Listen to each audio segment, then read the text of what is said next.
captive and the general. There came before me once a man who had been taken captive by our legions in the East. He was no soldier, no thief, no zealot, a simple man, by all accounts thin, with a face weathered not by labor, but by thought. His captor, a general of cold efficiency, brought him forward not for punishment, but for amusement. "He speaks of truth," the general said, smiling grimly, "and he claims to possess nothing, yet feels no fear." I ordered the man brought to my tent. He stood before me, unchained, though surrounded by blades. He neither begged nor boasted. His eyes were still, his hands at ease. I asked him, "Are you not afraid to die?" He answered, "You cannot kill what does not cling to life." I said, "You are flesh. All flesh fears death." He replied, "Then I am not only flesh."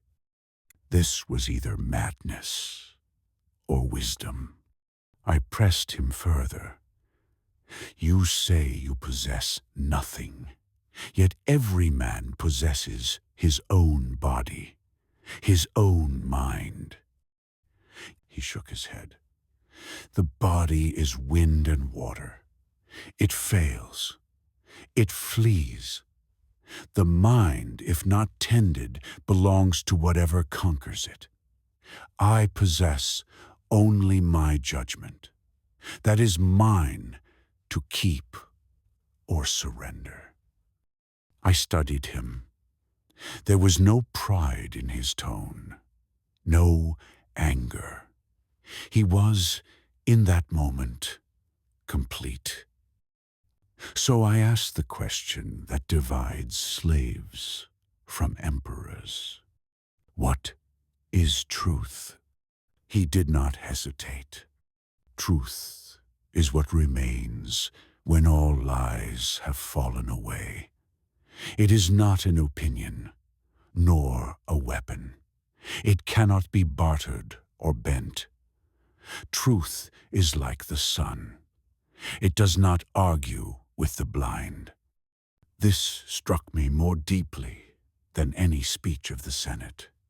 So I asked the question that haunts all who rule: what is existence? And again, he answered, "Existence is a moment lent to us by the whole.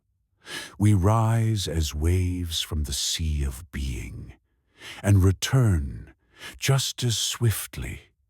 To seek more than the moment is to rage against the tide." I sat in silence. There was no triumph in his answers, no show. He spoke as one who needed nothing from me, not freedom, not life, not even approval. And I saw he was already free, freer than I with my throne, freer than the general with his conquests. So I did the only thing I could. "You are released," I said. "Go where you will. Speak to no one of this, unless they ask. But tell me this before you leave. Why did you answer? Why speak at all?" He bowed his head. "Because even silence can become a prison if it is not chosen." And with that, he left.